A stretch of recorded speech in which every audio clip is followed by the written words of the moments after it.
देखो क्या पढ़ रहे थे हम लोग, याद है? व्यावसायिक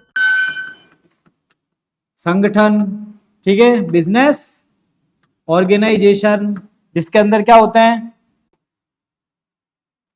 तीन तरीके के बिजनेस ऑर्गेनाइजेशंस होते हैं। कौन कौन से? एक तो होता है प्राइवेट, एक होते हैं पब्लिक, और एक होते हैं कौन से, जॉइंट सेक्टर। मतलब एक तो होते हैं निजी, निजी के बाद सार्वजनिक, और सार्वजनिक के बाद मिश्रित, जो दोनों क्या करते हैं, मिलके काम करते हैं। ठीक है, इसके अंदर अपन को मेन याद रखना है प्राइवेट कौन कौन से होते हैं और पब्लिक कौन कौन से होते हैं। तो प्राइवेट के अंदर टोटल 5 तरीके के होते हैं निजी संगठन, जिनके बारे में हम पढ़ रहे हैं। कौन कौन से? एक अपन ने पढ़ा एकल व्यापार के बारे में, जिसको बोलते हैं सोल प्रोप्राइटरशिप। फिर हमने पढ़ा HUF, हिंदू अनडिवाइडेड फैमिली, या फिर हिंदी में क्या बोलते हैं इसको, संयुक्त हिंदू परिवार के बारे में पढ़ा। फिर हमने पढ़ा किसके बारे में, पार्टनरशिप या फिर साझेदारी। इन तीनों के बारे में अपन ने डिटेल में ऑलरेडी अपन पढ़ चुके हैं कि एकल व्यापार क्या होता है, इसकी विशेषताएं आपको याद रखनी है, इसकी मेरिट डीमेरिट आपको अच्छे से पता होनी चाहिए, HUF में पता होनी चाहिए, और साझेदारी पार्टनरशिप में पता होना चाहिए। देखो एक और चीज मैं आपको बता रहा हूं, नेट में और फर्स्ट ग्रेड में एक डिफरेंस जरूर है, छोटा सा। क्या डिफरेंस है? सिलेबस तो पूरा सेम है, लेकिन नेट में सारे ही क्वेश्चंस क्या आते हैं, ज्यादातर स्टेटमेंट के और असर्शन रीजनिंग के क्वेश्चंस आते हैं। ठीक है, कौन सा कथन सत्य है, कौन सा कथन असत्य है, इन 3 कथन में से कौन से 2 सही है, कौन सा एक गलत है, इस तरीके के क्वेश्चंस नेट में ज्यादा आते हैं। आरपीएससी फर्स्ट ग्रेड में इस तरीके के क्वेश्चन अपने नहीं आते हैं, अपने ये ज्यादा आते हैं कि बताओ निम्न से कौन सा इसकी मेरिट है, कौन सी डीमेरिट है, ऐसे क्वेश्चन अपने आते हैं। लेकिन आपके यूं आएगा कि मेरिट से संबंधित कौन से 3 कथन सही हैं, कौन से 2 कथन गलत हैं, ऐसे ज्यादा और थोड़ा से डीप में घुमा के चीजें आती है। कुल मिला के सॉल्व सारी चीजें अंडरस्टैंडिंग के बेस पे होती है कि हम चीजों को कितना समझ रहे हैं।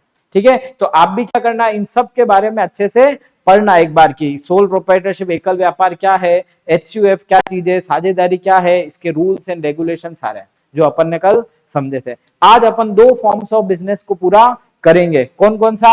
एक तो अपन करेंगे कोऑपरेटिव ऑर्गेनाइजेशन, मतलब इसको हिंदी में बोलते हैं सहकारी संगठन। तो एक तो अपन पढ़ेंगे सहकारी संगठन, और एक सबसे इंपॉर्टेंट पढ़ेंगे, उसका क्या नाम है, कंपनी के बारे में हम लोग पढ़ने वाले हैं। ठीक है, सबसे पहले हेडिंग लगाओ आप, सहकारी संगठन। आज जो अपन स्टार्ट कर रहे हैं वो कौन सा है, कोऑपरेटिव ऑर्गेनाइजेशन के बारे में। सबसे इजी है, बहुत ही सिंपल सा, इसके अंदर कुछ ज्यादा चीजें नहीं है। सहकारी संगठन, कोऑपरेटिव ऑर्गेनाइजेशन। देखो कोऑपरेटिव ऑर्गेनाइजेशन में कुछ चीजें जब भी आप इनको पढ़ते हो, किसको, फॉर्म्स ऑफ बिजनेस ऑर्गेनाइजेशन, तो कुछ चीजें आपको हमेशा पता होना चाहिए व्यवसाय के संगठन में क्या क्या। एक तो पहली चीज इनका निर्माण या फिर पंजीयन, क्या इनका रजिस्ट्रेशन होता है, अगर होता है तो किस कानून के अंतर्गत होता है। दूसरा आपको क्या याद रखना है इनके बारे में, इनके दायित्वों को याद रखना है।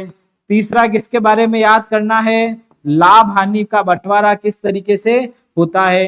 कुछ मेन चीजें हैं जो आपको पता होनी चाहिए। चौथा किसके बारे में होता है, सदस्यों के बारे में होता है, इसके मेंबर्स कितने होते हैं। हर एक बिजनेस के बारे में, व्यावसायिक संगठन के बारे में ये कुछ चीजें आपको पता होनी चाहिए।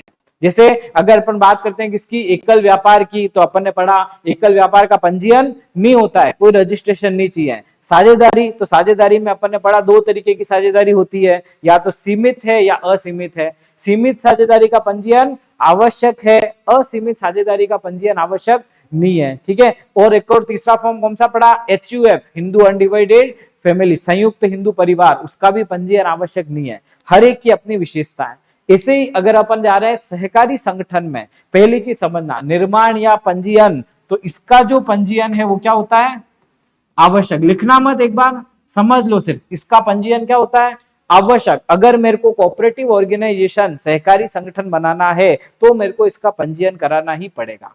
किसके अंदर? तो अपनी कंट्री में एक एक्ट बना हुआ है, कोऑपरेटिव सोसाइटी एक्ट 1912।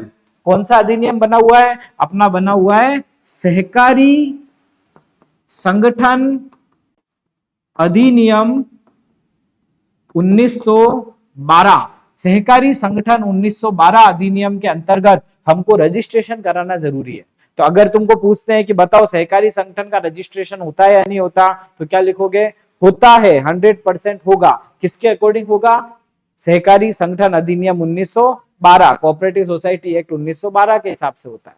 सेकेंड चीज क्या है? दायित्व। दायित्व मतलब दो तरीके के दायित्व होते हैं, सीमित और असीमित, लिमिटेड और अनलिमिटेड। इसमें सभी सदस्यों का दायित्व क्या होता है?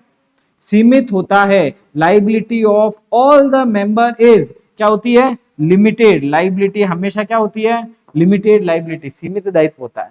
सीमित दायित्व क्या है पता है? सीमित और असीमित, जितना पैसा लगाया है लॉस उतना ही उठाएंगे, तो होता है सीमित। असीमित मतलब जितना भी लॉस हुआ सब में बराबर बटेगा, ये नहीं देखा जाता है कि किसने कितना इन्वेस्ट किया। तो यहाँ पे हमेशा दायित्व क्या होता है? सीमित ही होता है, लिमिटेड लाइबिलिटी होती है। तीसरा मैंने लिखा लाभ व हानि। तो ये ध्यान रखना, इनका लाभ हानि नहीं होता है, ये काम करते हैं सेवा के उद्देश्य से। क्या काम करते हैं? सेवा के उद्देश्य से, मतलब इनका होता है सर्विस मोटिव। क्या होता है? सर्विस मोटिव होता है। ध्यान रखना। सहकारी संगठन कैसे बनता है? नॉर्मल मैं आपको एग्जांपल दूं, वीसिया वगैरह देखिए आप लोगों ने, वीसिया नहीं चलती अपने गांवों में या मोहल्लों में, वीसी चलती है। भाई क्या करना है, हर महीने 2-2 हजार रुपए इकट्ठे करते हैं, फिर क्या करते हैं, उनमें से कोई भी एक जना वो पैसा ले जाता है, फिर इसे अगले महीने कोई और ले जाता है, अगले महीने को और ले जाता है। तो वो एक तरीके का क्या है? सहकारी संगठन है। तो सहकारी संगठन क्या होते हैं? सहकारी संगठन बनते हैं सेवा के उद्देश्य से। इनका प्रॉफिट मोटिव नहीं होता है, लाभ कमाना इनका उद्देश्य नहीं होता। अब बात यह कि बिजनेस है तो डेफिनेटली बिजनेस में क्या होता है? लाभ, प्रॉफिट तो चाहिए। तो ये उस लाभ का उपयोग करते हैं अपने खर्चे निकालने में, बिजनेस को चलाने में जो खर्चे होते हैं ना, उसमें ये अपने प्रॉफिट का यूज करते हैं। बाकी इनका जो उद्देश्य है वो क्या होता है? सेवा उद्देश्य, सेवा करना। सेवा करना मतलब अगर किसी को लोन चाहिए तो उसको सस्ता लोन ये लोग क्या कर देते हैं? प्रोवाइड कर देते हैं, कम रेट में ये उनको इंटरेस्ट प्रोवाइड कर देंगे, लोन दे देंगे। फिर आता है क्या? सदस्य। सदस्य संख्या याद रखना इसकी होती है मिनिमम 10। कम से कम कितने सदस्य होने चाहिए? कम से कम क्या होने चाहिए? 10 सदस्य होने ही चाहिए अगर आपको क्या बनाना है? सहकारी संगठन का निर्माण करना है। तो याद रहेगी चीजें, कुछ बहुत जरूरी चीजें जिनके ऊपर क्वेश्चंस आते हैं। पहला, पंजीयन आवश्यक होता है किसके अकॉर्डिंग? सहकारी संगठन अधिनियम 1912, कोऑपरेटिव सोसाइटी एक्ट के अकॉर्डिंग। दूसरा, दायित्व हमेशा लाइबिलिटी क्या होती है? लिमिटेड, सीमित होती है। लाभ हानि यहाँ पे नहीं होता, यहाँ पे सेवा उद्देश्य होता है इनका। और सदस्य कम से कम कितने सदस्य होने चाहिए? 10 सदस्य होने चाहिए। एक और चीज, मैनेजमेंट। अगर अपन बात करते हैं किसकी? मैनेजमेंट की या प्रबंधन। इनका प्रबंधन कौन देखता है? तो इनका प्रबंधन देखता है कमिटी। कौन देखती है? कमिटी। इसके अंदर एक कमिटी बनाई जाती है, कमिटी या इसको बोलो आप समिति बनाई जाती है। ये समिति क्या करती है? प्रबंधन देखती है। ये भी ध्यान रखना, सब में मैनेजमेंट अलग अलग लोग देखते हैं।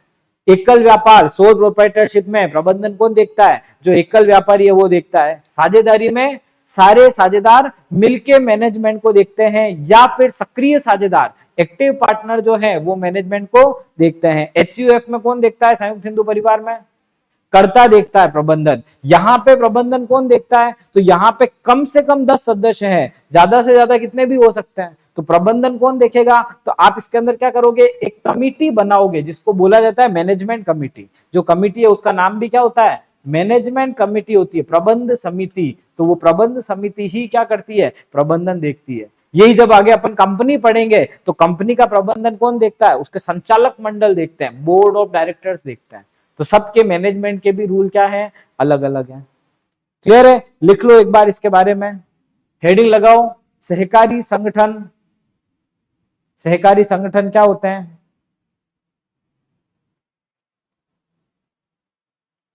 लिखा? लिखो इसके अंदर, जब 10 या 10 से अधिक व्यक्ति जब 10 या 10 से अधिक व्यक्ति एक समूह के रूप में कार्य करते हैं, जब 10 या 10 से अधिक व्यक्ति एक समूह के रूप में कार्य करते हैं तथा व्यवसाय का संचालन करते हैं, 10 या 10 से अधिक व्यक्ति एक समूह के रूप में कार्य करते हैं तथा व्यवसाय का संचालन करते हैं, जिसका मुख्य उद्देश्य लाभ कमाना नहीं होता, जिसका मुख्य उद्देश्य लाभ कमाना नहीं होता, अपितु सेवा प्रदान करना होता है। जिसका मुख्य उद्देश्य लाभ कमाना नहीं होता, अपितु सेवा प्रदान करना होता है, कोमा सहकारी संगठन कहलाते हैं।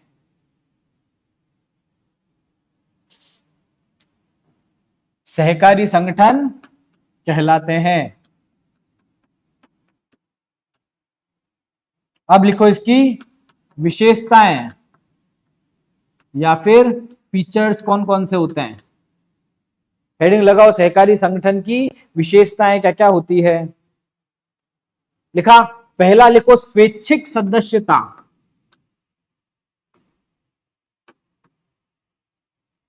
स्वैच्छिक सदस्यता, स्वैच्छिक सदस्यता इंग्लिश में क्या होगा? Voluntary membership. वॉलेंटरी मेंबरशिप होती है, इनकी स्वैच्छिक सदस्यता होती है। समझ में आ गया स्वैच्छिक सदस्यता क्या मतलब? अपनी इच्छा से ज्वाइन करते हैं। आपकी इच्छा हो तो ज्वाइन करो, आपकी इच्छा हो तो मत करो। सेकेंड पॉइंट लिखो, पंजीयन आवश्यक। पंजीयन क्या होता है इनका? आवश्यक होता है। रजिस्ट्रेशन कंपलसरी होता है। रजिस्ट्रेशन कंपलसरी, पंजीयन आवश्यक होता है। किसके अंतर्गत? लिखो पंजीयन आवश्यक। कौन सा अधिनियम है? सहकारी संगठन अधिनियम 1912। लिखो सहकारी संगठन अधिनियम 1912 के अनुसार, according to cooperative society act 1912, इसके हिसाब से इनका क्या होता है? कंपलसरी होता है रजिस्ट्रेशन। फिर लिखो थर्ड पॉइंट, सदस्य संख्या। तीसरा लिखो सदस्य संख्या।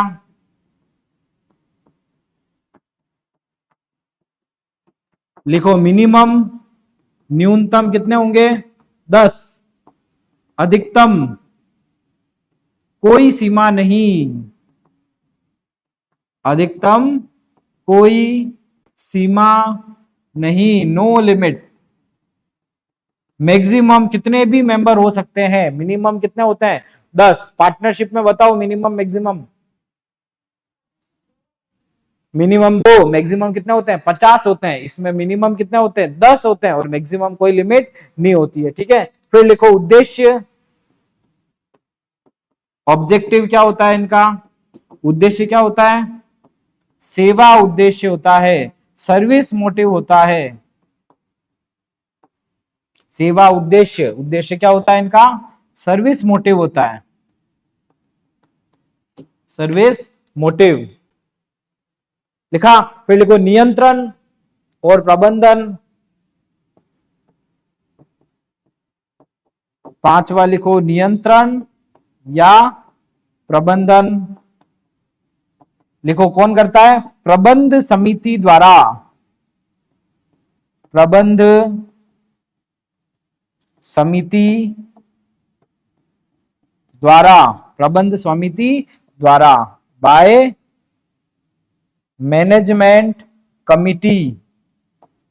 प्रबंध समिति द्वारा, बाय मैनेजमेंट कमिटी। लिखा, और कौन सा रह गया? छठा लिखो दायित्व। दायित्व लाइबिलिटी हमेशा क्या होती है?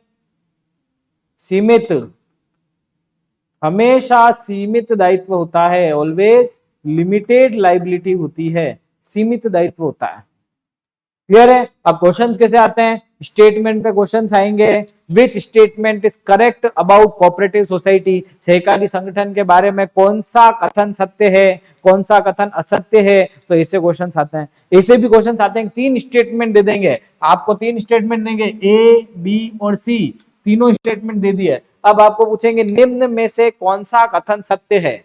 अब सत्य है उसमें पहला ऑप्शन होगा ए एंड बी, दूसरा ऑप्शन होगा बी एंड सी, तीसरा ऑप्शन होगा ए ओनली और चौथा ऑप्शन होगा ऑल ट्रू, सारे ही सत्य हैं। तो ऐसे आपको क्या करते हैं? घुमाते हैं। तो आपने ध्यान रखना, तीनों स्टेटमेंट ध्यान से पढ़ना, इन्हीं से रिलेटेड होंगे किससे रिलेटेड? विशेषताओं से रिलेटेड, मेरिट डीमेरिट इनसे रिलेटेड होते हैं। तो अपन को सोचना पड़ेगा, तीनों पढ़ना, ये सही है गलत है, ये सही है गलत है, ये सही गलत है, फिर उनमें से एक चूज करते हैं। स्पेशली आपके लिए ये क्वेश्चन इस तरीके के बहुत जरूरी है। समझ लो 100 में से 50 क्वेश्चन ऐसे मिलेंगे नेट में जिनमें अपन को सोचना पड़ेगा, और अपने भी उसमें आते ही है फर्स्ट ग्रेड में।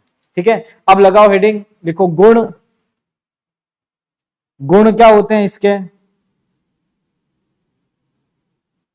गुण या मेरिट्स क्या क्या होती है? गुण या मेरिट्स, पहली लिखो बहुत अच्छी है इसकी, वोट के आधार पर निर्णय, वोट के आधार पर निर्णय, वोट के आधार पर क्या होता है? निर्णय होता है। दूसरा लिखो, बताओ क्या विशेषताओं में से ही एक है? बताया था मैंने आपको, एक हमेशा मेरिट होती है, एक हमेशा डीमेरिट होती है। सीमित दायित्व हमेशा एक क्या होता है? फायदा, ये ध्यान रखना। अनलिमिटेड लाइबिलिटी हमेशा एक नुकसान है, असीमित दायित्व एक नुकसान है, और सीमित दायित्व एक तरीके का फायदा है। तो दूसरा क्या होगा? सीमित दायित्व, इसमें हमेशा मेंबर के जो दायित्व है वो क्या होते हैं? सीमित दायित्व होते हैं। तीसरा लिखो, थर्ड पॉइंट, सीमित दायित्व के बाद लिखो स्थायित्वता, स्थायित्वता क्या होती है इनकी? स्थायित्वता होती है। थर्ड पॉइंट लिखो स्थायित्वता। फोर्थ पॉइंट लिखो मितव्ययी संचालन, मितव्ययी संचालन, मितव्ययी संचालन होता है। लिखा, ज्यादा पैसे खर्च नहीं करते हैं। क्यों नहीं करते हैं? क्योंकि प्रॉफिट का उद्देश्य ही नहीं है इनका, तो सेवा उद्देश्य है, तो इनका क्या होता है? मितव्ययी संचालन होता है। और लास्ट पॉइंट लिखो सरकारी सहायता, सरकारी सहायता, इनको सरकारी सहायता भी मिलती है। सरकारी सहायता किससे मिलती है? डैश करके लिख दो, आयकर में छूट, आयकर में छूट। इनको टैक्स रिबेट, इनकम टैक्स में क्या मिलती है? रिबेट मिलती है। क्लियर है? याद रखना, हमेशा कोई भी डिसीजन लेना होता है तो ये किसके बेस पे लेते हैं decision? Decision based on votes, voting होती है उसके बेस पे कोई भी डिसीजन लेते हैं। लाइबिलिटी हमेशा क्या होती है? लिमिटेड लाइबिलिटी होती है। स्थायित्व मतलब क्या होता है? इनकी स्टेबिलिटी होती है, ये बहुत जल्दी यूं नहीं है कि बन गया बंद हो गया, स्टेबल होते हैं। मितव्ययी संचालन मतलब क्या होता है? इकोनॉमिक होते हैं, ज्यादा पैसे चीजों पे खर्च करते नहीं है क्योंकि इनका प्रॉफिट मोटिव नहीं होता है। और सरकारी सहायता मतलब आयकर में क्या मिलती है? छूट। ध्यान रखना, rebate in tax, rebate in tax, tax में इनको क्या मिलती है? रिबेट मिलती है। अब लिखो इसकी सीमाएं, सीमाएं, लिमिटेशंस क्या होती है? सीमाएं या फिर लिमिटेशंस। लिखो इसके अंदर फर्स्ट पॉइंट पहला लिखो, सीमित संसाधन, सीमित संसाधन एक तो इनके पास क्या होते हैं, सीमित संसाधन होते हैं। दूसरा लिखो कुशल पेशेवर व्यक्तियों की कमी। एक तो होते हैं सीमित संसाधन, सेकंड लिखो कुशल पेशेवर व्यक्तियों की कमी, तीसरा लिखो गोपनीयता की कमी,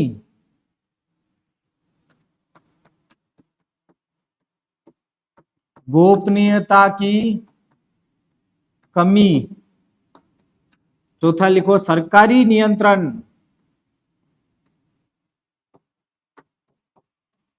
सरकारी नियंत्रण, गोपनीयता की कमी, सरकारी नियंत्रण लिखा। और लास्ट लिखो विचारों में भिन्नता, विचारों में भिन्नता।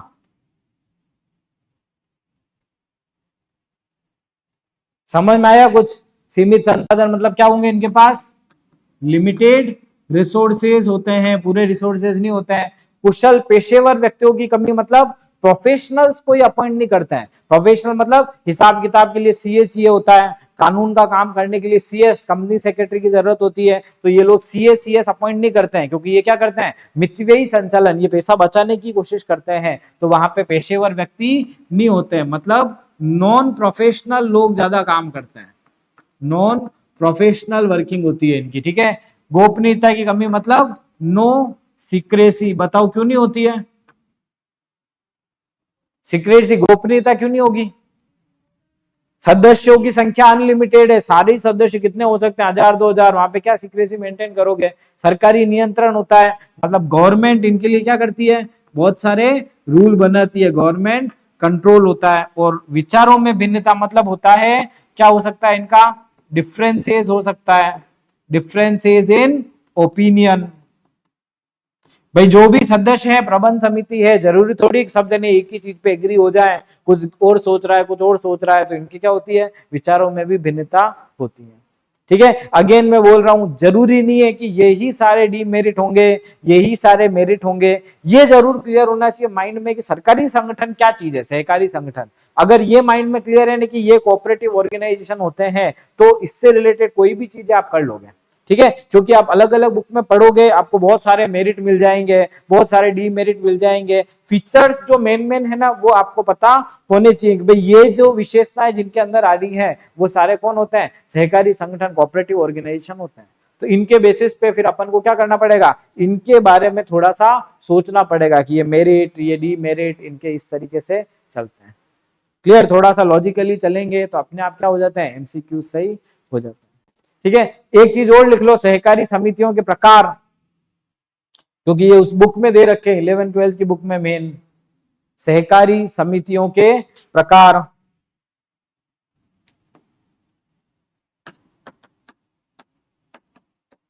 सहकारी समितियों के प्रकार, टाइप्स ऑफ कोऑपरेटिव ऑर्गेनाइजेशन। बहुत इजी है, सिर्फ नाम नाम ही लिखने हैं। पहला लिखो उपभोक्ता सहकारी समिति, लिखो उपभोक्ता सहकारी समिति।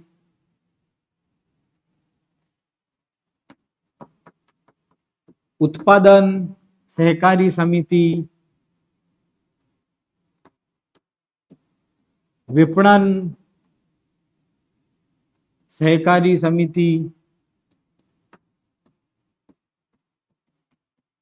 किसान सहकारी समिति, किसान सहकारी समिति,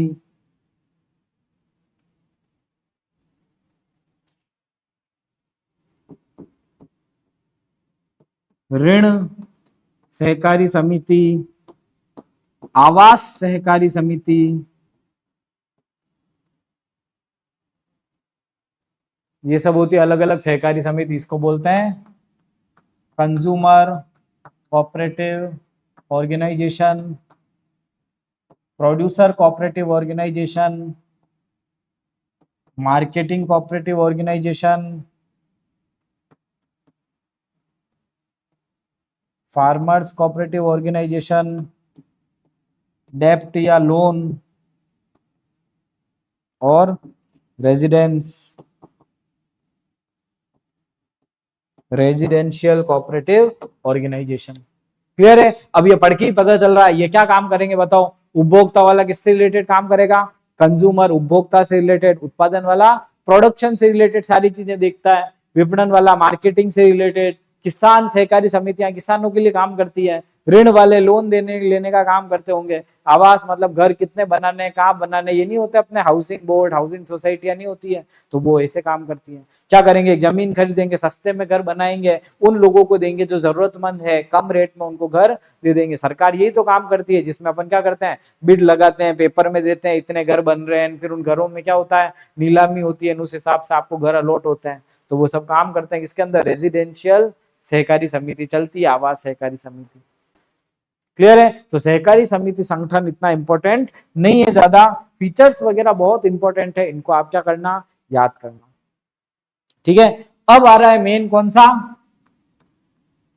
कंपनी। अब आ रहा है कंपनी, या फिर इसको क्या बोलते हैं, जॉइंट स्टॉक कंपनी।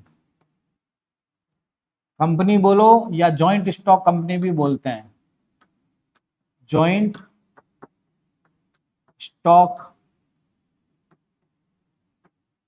कंपनी, दोनों एक ही चीज है, याद रखना।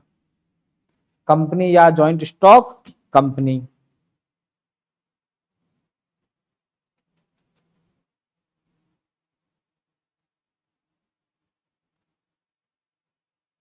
लिखा? कंपनी या जॉइंट स्टॉक कंपनी। हिंदी में लिखो, इसको क्या बोलते हैं? संयुक्त पूंजी कंपनी। संयुक्त पूंजी कंपनी सबसे इंटरेस्टिंग और सबसे important, most important form of business organisation होता है कंपनी। ठीक है? समझना पहले चीजें, फिर इनको अपन ऐसे ही इनकी विशेषताएं लिखेंगे। इसकी विशेषताएं थोड़ी अलग भी है, बाकी सबसे इसकी विशेषताएं क्या है, बहुत अलग है, लेकिन ये बहुत इंपॉर्टेंट है। क्या होता है? सबसे पहले कंपनी जब भी बनती है तो कंपनी का क्या होता है, पंजीयन, रजिस्ट्रेशन क्या होता है, अनिवार्य होता है, कंपलसरी होता है। किसके अकॉर्डिंग बताओ? Companies act 2013। ठीक है? किसके अकॉर्डिंग? कंपनी अधिनियम 2013। पहले कौन सा चलता था? 1956 पहले चलता था, कंपनी अधिनियम 1956। उसको इन्होंने अमेंड करके क्या बना दिया, कंपनी अधिनियम 2013। तो कोई भी कंपनी बनेगी उसका रजिस्ट्रेशन क्या होता है, अनिवार्य। अब यहाँ पे क्वेश्चन बनेगा क्या, निम्न में से कौन सा व्यावसायिक संगठन का पंजीयन अनिवार्य नहीं होता है? ठीक है? Which type of business organisation registration is not compulsory. तो आपको पता होना चाहिए कि किस किस का अनिवार्य नहीं है, बताओ। एकल व्यापार का, सोल प्रोप्राइटरशिप का, और एचयूएफ का अनिवार्य नहीं है। ठीक है? इन दो को ही मानते हैं। साझेदारी को तो अनिवार्य माना जाता है, क्योंकि वो क्या करते हैं, डीड बनाते हैं, पार्टनरशिप डीड, तो वो सारी चीजों को लिखते हैं, तो वो कंपलसरी होता है। डिपेंड करता है कि अगर नहीं करना हो तो बोले नहीं करते हैं, क्योंकि उसमें फिर क्या होता है, अपन ने पढ़ा, मान लो कोई डॉक्यूमेंट नहीं होता है, असीमित साझेदारी है, तो वो ना केस कर सकते हैं, ना उनके ऊपर कोई केस कर सकता है। तो क्या मतलब, तो ऐसा कोई बिजनेस करता ही नहीं है। तो अगर आपको पूछे किस किस में कंपलसरी रजिस्ट्रेशन होता है, किस किस में रजिस्ट्रेशन नहीं होता है, तो ध्यान रखना, दो तरीके के बिजनेस है जिनमें नहीं होता है। सोल प्रोप्राइटरशिप का रजिस्ट्रेशन नहीं चाहिए, एकल व्यापार का, और दूसरा एचयूएफ, संयुक्त हिंदू परिवार का रजिस्ट्रेशन नहीं चाहिए, बाकी सबका चाहिए। हर एक का अपना क्या है, एक्ट बना हुआ है, एक्ट भी याद रखना। ठीक है? ये किसके अंदर रजिस्टर्ड होता है, कंपनी अधिनियम 2013। उसका कौन सा है, सहकारी संगठन का, सहकारी संगठन अधिनियम 1912, ईयर याद रखना। ठीक है? जब बहुत सारे एक्ट हो जाएंगे ना, तब ईयर भूलने शुरू करोगे तुम, अभी नहीं करोगे। जब अपन 8-10 एक्ट पढ़ लेंगे, बहुत सारे ईयर्स हो जाएंगे ना, तब तुम बोलोगे यार ये ईयर उसका था, ये ईयर उसका था, फिर उसके ईयर आपस में इधर उधर घुसने लग जाता है। कि अपन 2013 का 1912 ही कर देंगे और 1912 का 2013 कर देंगे। वहां पे ये चीज होती है, जब ज्यादा चीजों को पढ़ते हैं ना तब फर्क पड़ता है। ठीक है, तो अभी धीरे धीरे इनको बिठाना। दूसरी चीज होती है क्या, मैनेजमेंट या प्रबंध। तो इनका प्रबंध कौन देखेगा बताओ, संचालक मंडल। कौन देखता है, संचालक मंडल। संचालक मंडल कौन होते हैं, बोर्ड ऑफ डायरेक्टर्स होते हैं, जो इसका क्या करते हैं, मैनेजमेंट देखते हैं। तीसरी चीज इसमें सबसे जरूरी होती है, इसमें पैसा, निवेश, इन्वेस्टमेंट कहां से आता है। ठीक है, तो यहां पे कहां से आता है, यहां पे आता है पब्लिक से, मतलब ये जनता को भी क्या करते हैं, आमंत्रित करते हैं कि पैसा लगाओ। तो पब्लिक जो इन्वेस्ट करती है उसको क्या बोलते हैं, शेयर्स। क्या बोलते हैं, अंश बोलते हैं, शेयर्स बोलते हैं। ठीक है, फर्स्ट ग्रेड में हम लोग इसके बारे में डिटेल में नहीं जाएंगे, लेकिन नेट में आपको शेयर्स के बारे में डिटेल में जाना पड़ेगा। Equity share, preference share, shares किस तरीके से काम करते हैं, किसके क्या फीचर्स होते हैं, कितने तरीके के होते हैं, इसमें आपको डिटेल में जाना पड़ेगा। ठीक है, क्योंकि फर्स्ट ग्रेड अपना 11th-12th लेवल है, ध्यान रखना, इसीलिए नहीं जा रहा है। यही अगर अपना ग्रेजुएशन और पोस्ट ग्रेजुएशन में होता ना, शेयर्स वाले टॉपिक या कंपनी वाले टॉपिक, तो अपन जरूर जाते हैं। लेकिन अभी अपन इसको 11वीं-12वीं लेवल पे पढ़ते हैं, तो अपन को इतना नहीं जाना। लेकिन ध्यान रखना, ये क्या कर सकते हैं, पैसे के लिए, इन्वेस्टमेंट के लिए जनता को आमंत्रित करते हैं कि आप आओ और बिजनेस के अंदर क्या करो, पैसा लगाओ। ठीक है, इसके अलावा और भी बहुत सारी चीजें होती है जो अपन धीरे धीरे एक एक पढ़ेंगे। मेन ये चीजें जो आपको कंपनी के बारे में ध्यान रखनी है, याद रहेगा। लिखो सबसे पहले कंपनी क्या होती है, लिखो कंपनी की परिभाषा। कंपनी की परिभाषा, डेफिनेशन ऑफ कंपनी। कंपनी की परिभाषा, डेफिनेशन ऑफ कंपनी। लिखो कंपनी अधिनियम, कंपनी अधिनियम 2013 की धारा 220 के अनुसार, कंपनी अधिनियम 2013 की धारा 220 के अनुसार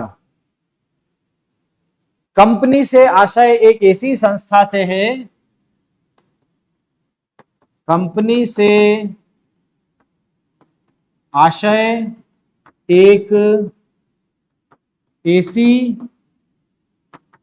संस्था से है, कंपनी से आशय एक ऐसी संस्था से है जिसका कंपनी अधिनियम 2013, जिसका कंपनी अधिनियम 2013 के अंतर्गत समामेलन हुआ है। समामेलन मतलब क्या होता है, पंजीयन। समामेलन हुआ है।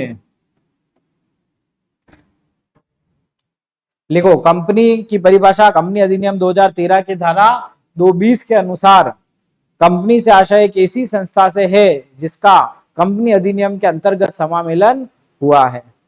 याद रहेगा, एग्जैक्ट क्या चीज याद रखनी है, परिभाषा किस सेक्शन और सब सेक्शन के अंदर दी हुई है।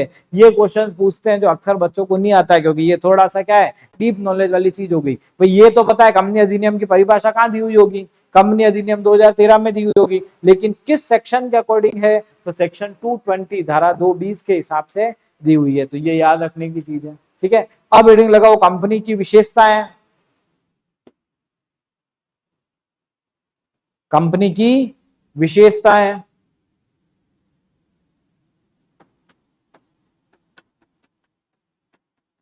विशेषताएं, फीचर्स कौन कौन से होते हैं। सबसे पहले लिखो फर्स्ट पॉइंट, कंपनी जो होती है वो क्या होती है, एक समामेलित संस्था होती है। समामेलित संस्था मतलब पंजीकृत होती है, पंजीकृत, इनकॉर्पोरेटेड। समामेलित संस्था होती है। ठीक है, किसके अकॉर्डिंग डैश करके लिख दो, आपको पता है अच्छे से किसके अकॉर्डिंग समामेलित होती है, कंपनी अधिनियम 2013 के अनुसार, और ब्रैकेट में लिख देना अनिवार्य, अनिवार्य कंपलसरी, कंपनी है तो कंपनी का रजिस्ट्रेशन क्या होना चाहिए, कंपलसरी होना ही चाहिए। लिखा, फिर लिखो सेकंड, सेकंड पॉइंट लिखो, व्यक्ति या व्यक्तियों द्वारा समामेलित, व्यक्ति या व्यक्तियों द्वारा, व्यक्ति या व्यक्तियों द्वारा समामेलित। ठीक है, मतलब बाय इंडिविजुअल्स और ग्रुप ऑफ इंडिविजुअल्स। अब सोचो, एक इतना सा क्वेश्चंस भी आपको घुमा सकता है कि कंपनी का समामेलन व्यक्ति द्वारा किया जाता है, कंपनी का समामेलन व्यक्तियों के समूह के द्वारा किया जाता है, फिर आपको बोल देंगे ए और बी दोनों सही है, केवल बी सही है। आया समझ में? क्वेश्चन बहुत इजी है। क्या पूछेंगे, कंपनी के बारे में कौन सा कथन सत्य है, कौन सा कथन सत्य है बताओ। ए पॉइंट लिखेंगे, कंपनी का समामेलन एक व्यक्ति द्वारा होता है, एक व्यक्ति द्वारा होता है। बी पॉइंट लिखेंगे, कंपनी का समामेलन व्यक्तियों के समूह द्वारा होता है। ठीक है, सी पॉइंट लिखेंगे, कंपनी ए व बी दोनों ही क्या है, दोनों सत्य हैं। और डी पॉइंट लिखेंगे, केवल ए सत्य।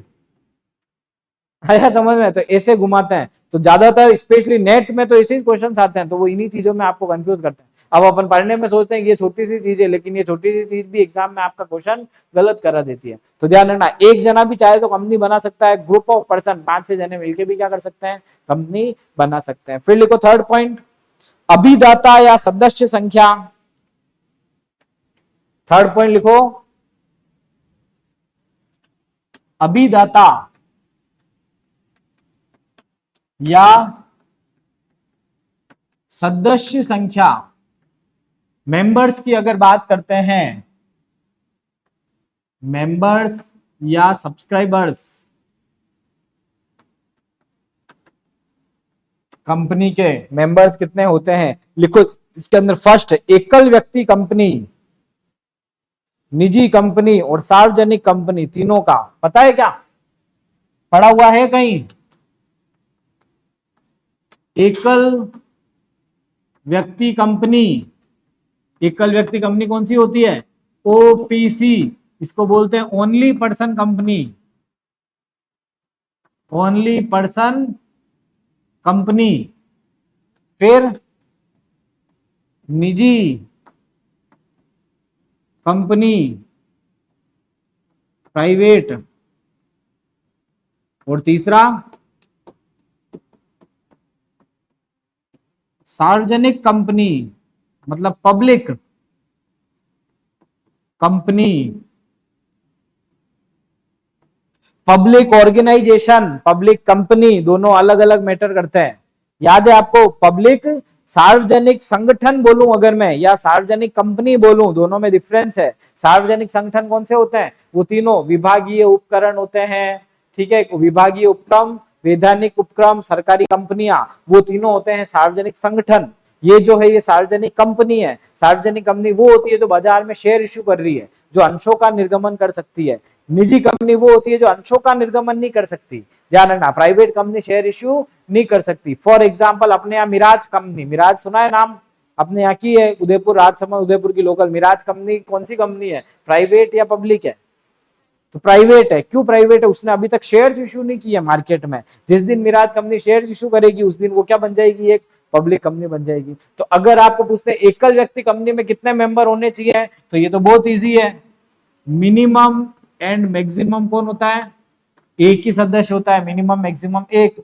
निजी कंपनी में मिनिमम होते हैं 2 मैक्सिमम होते हैं 200। मैक्सिमम कितने होते हैं? 200। और सार्वजनिक कंपनी में मिनिमम होते हैं 7। Maximum no limit. ठीक है, लिखो न्यूनतम और अधिकतम 0। इसमें लिखोगे न्यूनतम तो होते हैं 2 और अधिकतम होते हैं 200। तो इसमें होते हैं न्यूनतम 7 और अधिकतम कोई सीमा नहीं होती, कितने भी हो सकते हैं किसके अंदर? सार्वजनिक कंपनी, क्योंकि शेयर होल्डर्स कितने भी हो सकते हैं। तो ये इनकी सदस्य संख्या बहुत इंपॉर्टेंट है, most most important, most important होते हैं।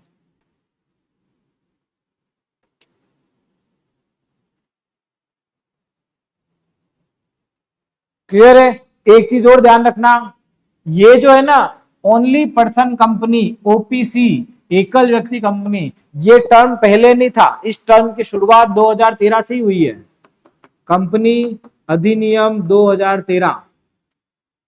पहले जो था ना कंपनी अधिनियम 1956, उसमें ऐसा कुछ नहीं था कि एक ओपीसी भी होती है। बाद में ऑब्जेक्शंस हुए तो इन्होंने कहा कि यार कानून बदलना जरूरी है, तो इन्होंने कंपनी अधिनियम 2013 भी क्या कर दिया, कंपनी अधिनियम 2013 में एक और जोड़ दिया।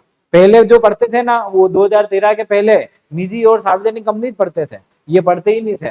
फिर उन्होंने बोला ये भी कंपनी होती है यार, एक जना कंपनी बना सकता है, तो फिर ये होना चाहिए, तो इन्होंने एक चीज और जोड़ दी, क्या? एकल व्यक्ति कंपनी, ओपीसी। याद रहेगा, तो इनके मेंबर्स अच्छे से याद रखना। फिर लिखो नेक्स्ट, कंपनी जो होती है वो क्या होती है? कृत्रिम व्यक्ति होती है। 4th पॉइंट,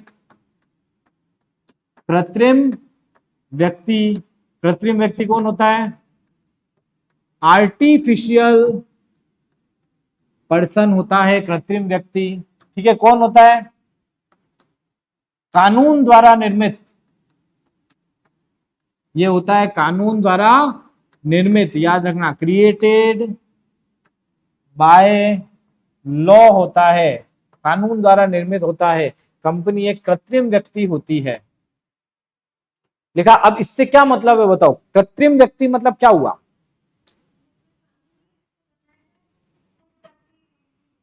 कृत्रिम व्यक्ति मतलब ये कि कंपनी अपने नाम से अनुबंध कर सकती है। ध्यान रखना, जैसे एक पर्सन कॉन्ट्रैक्ट कर सकता है ना, वैसे कंपनी भी कर सकती है। जैसे ये चेयर्स वगैरह हैं, जरूरी नहीं है कि ये चेयर्स सर की है, मालिक की है, हो सकता है ये कंपनी के नाम पे। ठीक है, जैसे स्कूल है, स्कूल में मान लो बसेस है, तो वो बस किसकी है? क्या वो स्कूल का जो मालिक है उसके नाम की बस है या स्कूल की बस है? इसका मतलब क्या फर्क पड़ा? इसका ये हुआ कि मालिक को कुछ भी हो जाए, मालिक चला जाए, मालिक बदल जाए, वो जो चीजें हैं वो तो किसकी रहेगी? कंपनी की ही रहेगी, क्योंकि कंपनी कौन है? एक कृत्रिम व्यक्ति है। तो इसके अंदर लिख लो, लिखो इसका मेन मतलब क्या निकलता है? इसका मतलब होता है कंपनी अपने नाम से, कंपनी अपने नाम से संपत्ति क्रय कर सकती है, वो बेच सकती है। कंपनी अपने नाम से संपत्ति क्रय कर सकती है, बेच सकती है, अपने नाम से संपत्ति क्रय कर सकती है, बेच सकती है, तथा न्यायालय में वाद प्रस्तुत कर सकती है, तथा न्यायालय में वाद प्रस्तुत कर सकती है।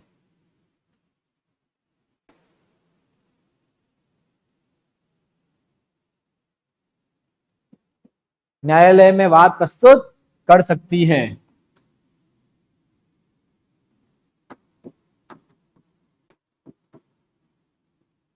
याद रहेगा? ठीक है, अब ये यूं भी पूछ सकते हैं आपको, किस कंपनी की किस विशेषता के आधार पर कंपनी अपने नाम से न्यायालय में वाद प्रस्तुत कर सकती है?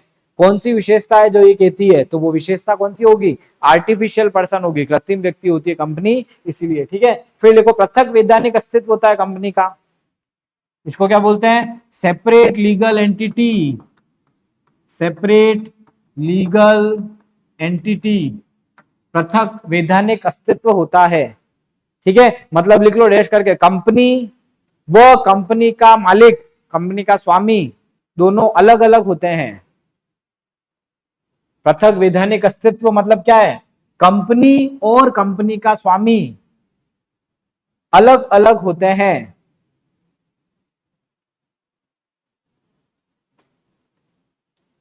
कंपनी व कंपनी का स्वामी अलग अलग होते हैं। लिखा। फिर लिखो स्थायी अस्तित्व। स्थायी अस्तित्व होता है, स्थायी अस्तित्व या अविच्छिन्न अविच्छिन्न उत्तराधिकार, उत्तराधिकार जिसको अपन बोलते हैं परपेचुअल सक्सेशन। कंपनी का होता है स्थायी अस्तित्व या अविच्छिन्न उत्तराधिकार होता है, परपेचुअल सक्सेशन होता है। इसका मतलब क्या है, कंपनी के मालिक को अगर कुछ भी हो जाए तो भी कंपनी क्या होती है, चलती रहती है। कंपनी के सदस्य या कंपनी के स्वामी की मृत्यु हो जाने पर भी कंपनी निरंतर क्या होगी, चलती रहेगी। फॉर एग्जाम्पल रिलायंस बनाई धीरूभाई अंबानी ने, धीरूभाई अंबानी चले गए तो उनके बेटे उसके कौन हो गए, मालिक हो गए, वो कंपनी को चला रहे हैं। तो वो कौन सा होता है, कंपनी का स्थायी अस्तित्व या अविच्छिन्न उत्तराधिकार होता है। डैश करके लिख दो इसके अंदर भी। अर्थात कंपनी के स्वामी या सदस्य की मृत्यु हो जाने पर भी, अर्थात कंपनी के स्वामी या सदस्य की मृत्यु हो जाने पर भी कंपनी निरंतर चलती रहती है। मृत्यु हो जाने पर भी कंपनी निरंतर चलती रहती है, कंपनी निरंतर चलती रहती है।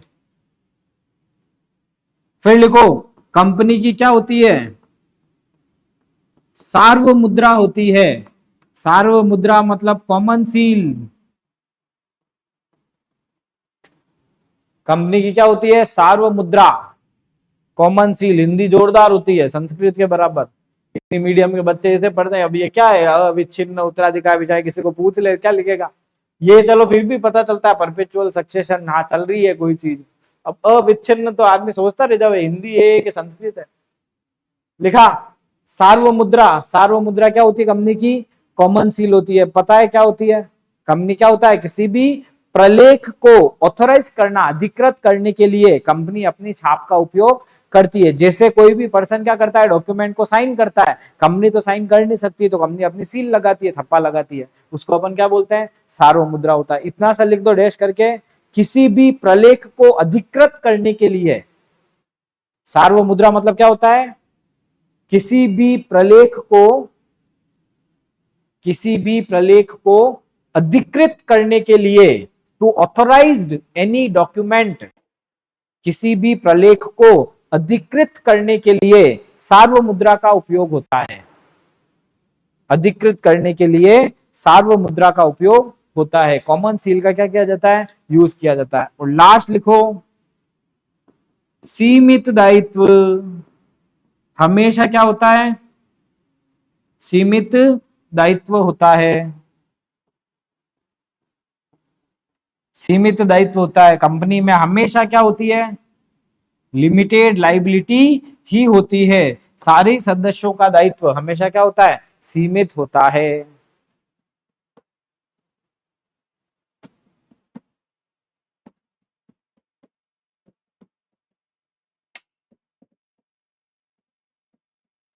ठीक है, याद रहेंगे सारे फीचर कौन कौन से हैं, बताओ स्टार्टिंग से देखो कौन कौन से। एक तो कंपनी क्या होती है, समामेलित संस्था होती है, रजिस्ट्रेशन कंपलसरी होता है।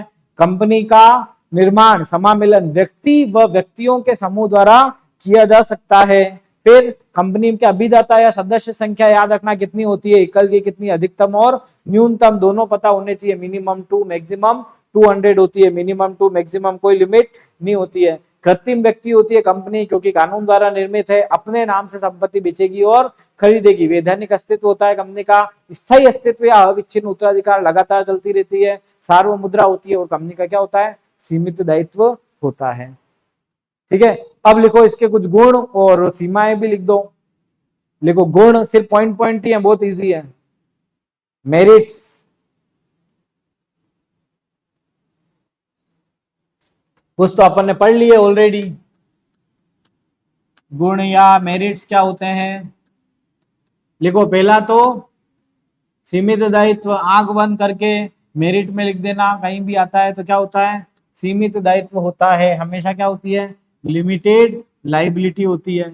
और सोचो, और पढ़े, क्या होता है? स्थायित्व होता है, बंद नहीं हो जाती है कंपनियां इतनी जल्दी। स्थायित्व होता है, सालों साल चलेगी। स्टेबिलिटी होती है। ठीक है, एक तीसरा क्या होता है? अंशों का स्थानांतरण, हस्तांतरण, स्थानांतरण क्या? हस्तांतरण। अगेन वही संस्कृत हिंदी बहुत नाटक है यहाँ। अंशों का हस्तांतरण होता है, हस्तांतरण इसी लिखते हैं।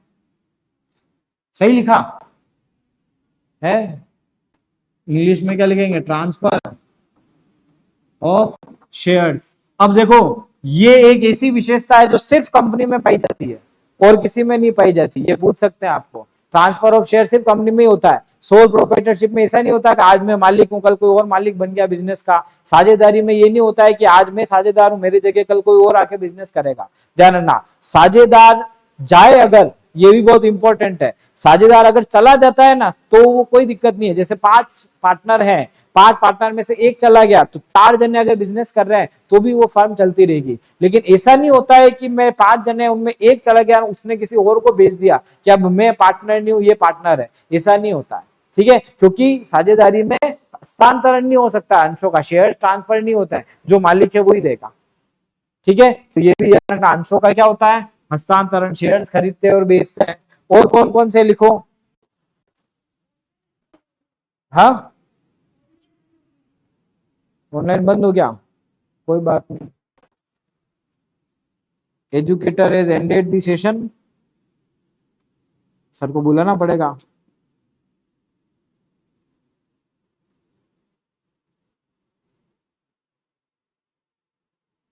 कॉल करना है एक बार।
क्या हुआ?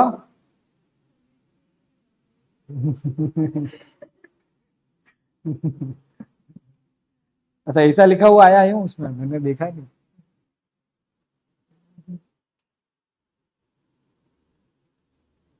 कौन से कॉन्ग्रेचुलेशन, बढ़िया छुट्टियां चल रहे हैं। आ गया आ गया।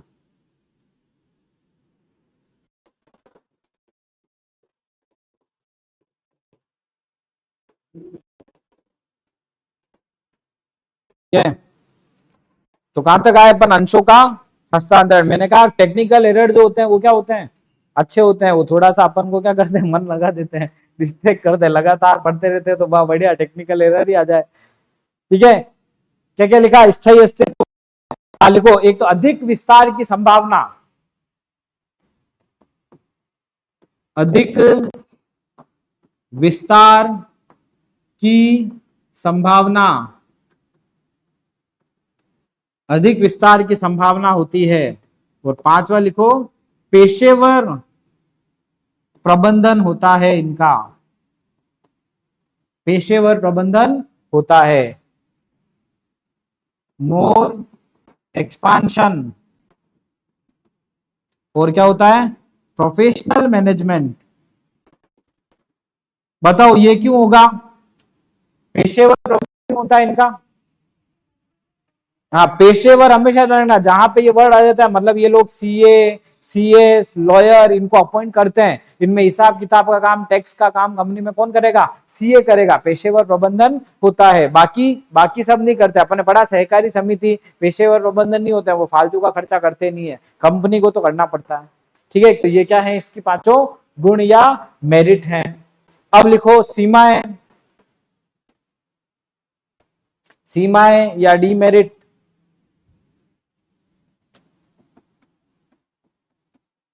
सीमाएं या फिर डीमेरिट्स कौन कौन सी होती है इसकी? ये वैसे तो क्या है, मन से सोचने की चीजें हैं, पर पॉइंट पॉइंट तो लिख ही दो। पहला लिखो जटिल निर्माण, पहला लिखो जटिल निर्माण। सेकंड, गोपनीयता की कमी। जटिल निर्माण, गोपनीयता की कमी। लिखा अव्यक्तिगत कार्य वातावरण,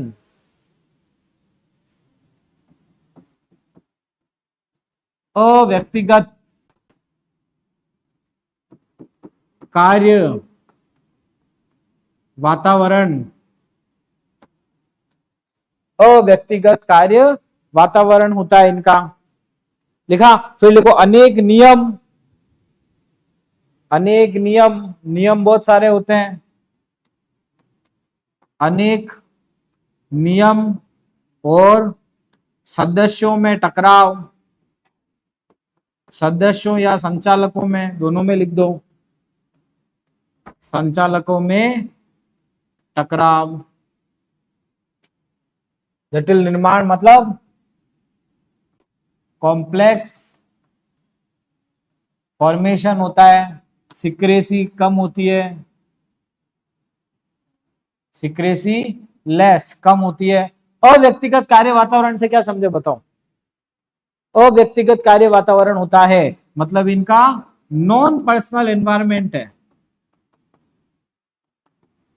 क्या मीनिंग है इसका? मतलब इसका मतलब ये है कि कंपनी में जो काम करते हैं वो किस में काम करते हैं? सैलरी पे काम करते हैं। कंपनी को प्रॉफिट हो रहा है, कंपनी को लॉस हो रहा है, कंपनी में काम करने वाले इस बारे में नहीं सोचते हैं। क्यों नहीं सोचते हैं? क्योंकि उनको तो क्या मिल रही है? सैलरी मिल रही है टाइम पे। तो वो होता है क्या?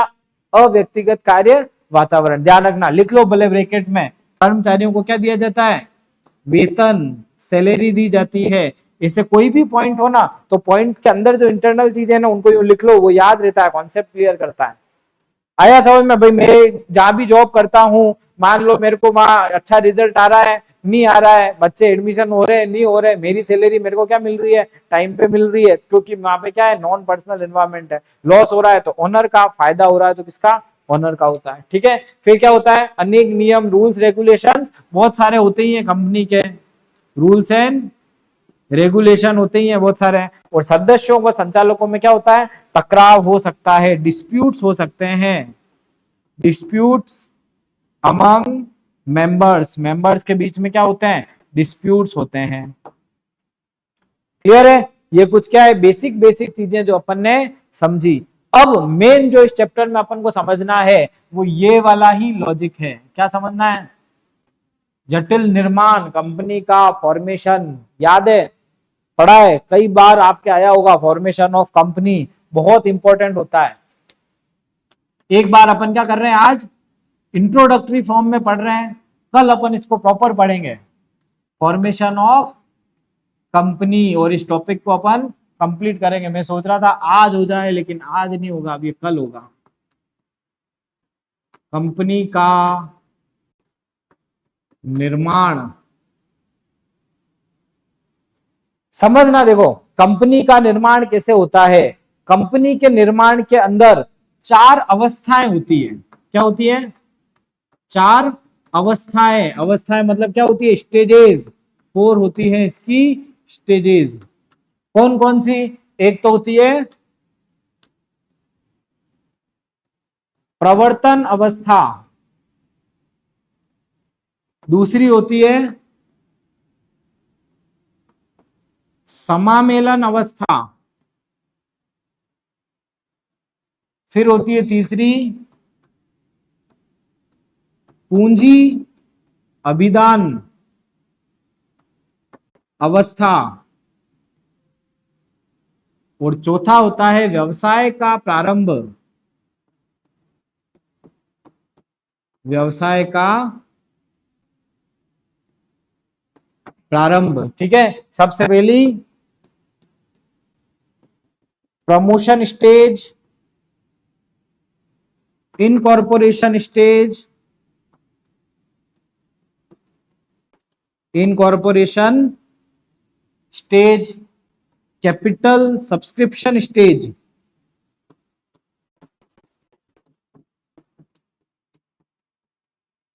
कैपिटल सब्सक्रिप्शन स्टेज, और लास्ट होती है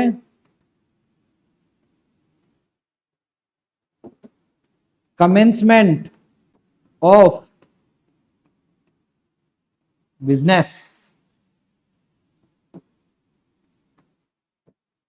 देखो समझना, सिर्फ इसको लिखेंगे अपन, कल इनके बारे में डिटेल में जाएंगे।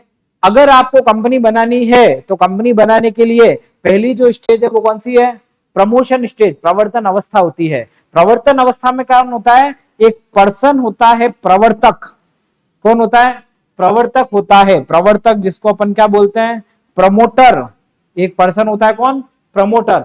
प्रवर्तक वह व्यक्ति होता है जिसके मस्तिष्क में सबसे पहले विचार आता है कि मुझको एक कंपनी का निर्माण करना है। क्लियर? कौन होता है? Promoter is a person who has first comes an idea to establish a company. जिसके दिमाग में आया कि यार मेरे को क्या करनी है? एक कंपनी बनानी है। कंपनी के निर्माण से संबंधित सारी कार्रवाई, जितनी भी चीजें हैं, वो सब कौन करता है? प्रवर्तक ही करता है। ठीक है, कंपनी कैसे बनेगी, कंपनी की लीगल फॉर्मेलिटी, कानूनी कार्रवाई जितनी भी होगी, वो सब कौन करेगा? प्रवर्तक करेगा। प्रवर्तक कंपनी का नाम डिसाइड करता है।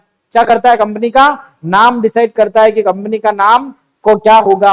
प्रवर्तक कंपनी के अभिदाताओं को डिसाइड करता है। किनको डिसाइड करता है? अभिदाताओं को, मतलब सब्सक्राइबर को डिसाइड करता है कि कंपनी के सब्सक्राइबर्स कौन कौन से हैं। समझ में आया? तो कंपनी जब भी बनती है तो कंपनी बनने में जो पहली स्टेज होती है वो कौन सी होती है? प्रवर्तन अवस्था होती है। याद रखना, प्रवर्तन अवस्था में कौन व्यक्ति होता है? प्रवर्तक। प्रवर्तक कौन होता है? जो कंपनी के निर्माण का कार्य करता है, जिसके दिमाग में आइडिया आया कि कंपनी बनानी है। प्रवर्तक क्या क्या काम करेगा? प्रवर्तक कंपनी का नाम डिसाइड करेगा। प्रवर्तक कंपनी के अभिदाता या सब्सक्राइबर्स को डिसाइड करेगा। प्रवर्तक सारी कानूनी कार्यवाही पूरी करेगा। ठीक है, कि क्या क्या रजिस्ट्रेशन के लिए चीजें जरूरी है। मतलब प्रवर्तक ही कंपनी का क्या कराता है? पंजीयन कराता है। कंपनी के पंजीयन के लिए भी कौन जिम्मेदार है? प्रवर्तक ही जिम्मेदार है कि कंपनी का रजिस्टर कराना है। प्रवर्तक ही कंपनी के प्रलेखों का निर्माण करता है। प्रलेखों मतलब कंपनी के जो डॉक्यूमेंट्स चाहिए जरूरी, वो सब भी कौन बनाता है? प्रवर्तक ही बनाता है। क्लियर है? तो सबसे पहले क्या किया? प्रवर्तक ने ये सारी चीजें कंप्लीट कर ली। अब क्या किया पता है? प्रवर्तक सारे डॉक्यूमेंट्स लेके, ये सारे जो प्रलेख हैं, डॉक्यूमेंट है रजिस्ट्रेशन के, वो सारे प्रलेख लेके जाता है समामेलन कराने, कंपनी का इनकॉर्पोरेशन या रजिस्ट्रेशन कराने। ठीक है, इसके लिए वो जाता है किसके पास? रजिस्ट्रार के पास। किसके पास जाता है? रजिस्ट्रार के पास। हिंदी और इंग्लिश में सेम ही होता है, नाराज होने की कोई बात नहीं है कि सर हमको हिंदी में नहीं बताया। रजिस्ट्रार रजिस्ट्रार ही होता है। ठीक है, तो ये किसके पास जाता है? रजिस्ट्रार के पास जाता है। रजिस्ट्रार हर राज्य का एक होता है। हर राज्य का एक होता है। फॉर एग्जाम्पल, अपने राजस्थान का रजिस्ट्रार ऑफिस जयपुर में बना हुआ है। अगर तुमको कंपनी बनानी है फ्यूचर में, तो तुम कहां पे जाओगे? सारे डॉक्यूमेंट्स वगैरह लेके कहां पे जाओगे? रजिस्ट्रार के पास जाओगे, जो कहां पे बैठा हुआ है? जयपुर में। आप इस रजिस्ट्रार को क्या करोगे? सारे डॉक्यूमेंट दोगे, जितने भी प्रलेख होते हैं उनको दोगे।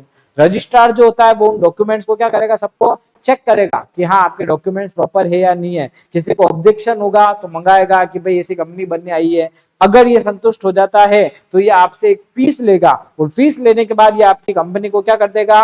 रजिस्टर कर देगा। मतलब आपकी कंपनी का क्या हो जाएगा? समामेलन हो जाएगा। कंपनी का क्या हो जाएगा? समामेलन, कंपनी का रजिस्ट्रेशन हो जाएगा। आया समझ में? तो ये कौन काम करता है? रजिस्ट्रार करता है, जो किसके अंदर आता है, समामेलन अवस्था के अंदर। याद रखना, प्रवर्तन अवस्था में क्या क्या होता है, समामेलन अवस्था में क्या क्या होता है। हालांकि अंदर इनके अंदर भी स्टेप्स हैं, अपन इनको डिटेल में पढ़ेंगे, ठीक है। नेट में और ज्यादा डिटेल में पढ़ना है, क्या पता है, जैसे ये प्रमोटर है, प्रवर्तक, इसके बारे में भी सारी चीजें आपको पढ़नी पड़ेगी। प्रवर्तक कौन होता है, प्रवर्तक के क्या अधिकार होते हैं, प्रवर्तक के क्या दायित्व होते हैं, प्रवर्तक की नियुक्ति कैसे होती है, ये सारी चीजें नेट का पार्ट है, लेकिन फर्स्ट ग्रेड का पार्ट नहीं है। फर्स्ट ग्रेड में हमको ये पता है कि एक प्रवर्तक होगा, वो कंपनी का क्या करेगा, समामेलन का। ये पूछ सकते हैं, कंपनी के समामेलन की जिम्मेदारी किस व्यक्ति के पास होती है, या किस अधिकारी को। 4 ऑप्शंस दे देंगे, प्रबंधक, संचालक मंडल, ऐसे दे देंगे, प्रबंध संचालक, प्रवर्तक। जिसने नहीं पढ़ा वो डेफिनेटली प्रबंध संचालक को क्या करेगा, टिक करेगा कि मैनेजिंग डायरेक्टर ही होगा जो कंपनी बनाएगा, तो वो मैनेजिंग डायरेक्टर को कर देगा, लेकिन वो नहीं होता है, प्रवर्तक होता है, ठीक है। प्रवर्तक किसके पास जाता है, रजिस्ट्रार के पास जाता है, रजिस्ट्रार के पास जाके सारी कार्रवाई करता है। अगर रजिस्ट्रार संतुष्ट होता है तो रजिस्ट्रार क्या करता है, एक रजिस्ट्रेशन सर्टिफिकेट इशू करता है। क्या करता है, रजिस्ट्रेशन सर्टिफिकेट इशू करता है। ये जो रजिस्ट्रेशन सर्टिफिकेट होता है ना, ये कंपनी का हैप्पी बर्थडे होता है, ठीक है। कंपनी का हैप्पी बर्थडे मतलब कंपनी किस तारीख से एस्टेब्लिश हुई, वो तारीख कौन सी मानी जाती है, उस दिन जब रजिस्ट्रार ने वो सर्टिफिकेट इशू किया, में जो डेट है। जैसे हो सकता है मैंने कोई बिजनेस शुरू किया, मेरा बिजनेस चल रहा है 3 साल 4 साल 5 साल से मैं बिजनेस कर रहा हूं, लेकिन मैंने कंपनी का रजिस्ट्रेशन कराया ही नहीं। अब 5 साल हो गए, अब मेरे को लग रहा है कि यार एक काम करता हूँ, कंपनी का रजिस्ट्रेशन करा लेता हूँ। तो मैं क्या करूंगा, फिर मैं रजिस्ट्रार के पास जाऊंगा और वो मुझको सर्टिफिकेट देगा। आई चीज समझ में। फिर रजिस्टर होने के बाद मैं कहां पे जाता हूं, पूंजी अभिदान अवस्था, कैपिटल सब्सक्रिप्शन स्टेज में जाता हूं। अब मैं क्या करूंगा, अब मैं मार्केट में जाऊंगा इशू करने, क्या चीज, शेयर्स या अंशों का निर्गमन करने जाऊंगा। ध्यान रखना, जब तक रजिस्ट्रेशन नहीं होता है तब तक आप अंशों का निर्गमन नहीं कर सकते, आप शेयर इशू नहीं कर सकते।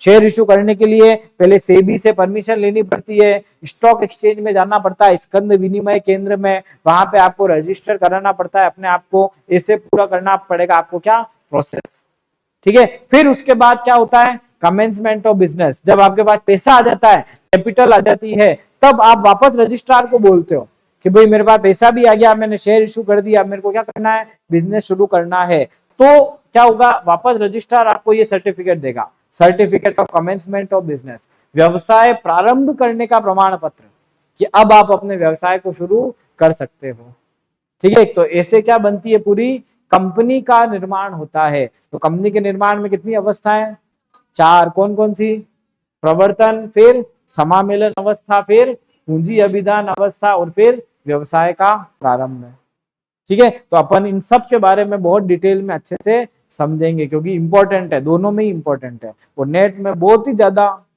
डिटेल में जाना पड़ेगा, ठीक है। इसमें अपन को इतना डिटेल में नहीं जाना, क्लियर है। तो आगे की चीजें क्या करेंगे, कल कंटिन्यू करते हैं इसको, ठीक है।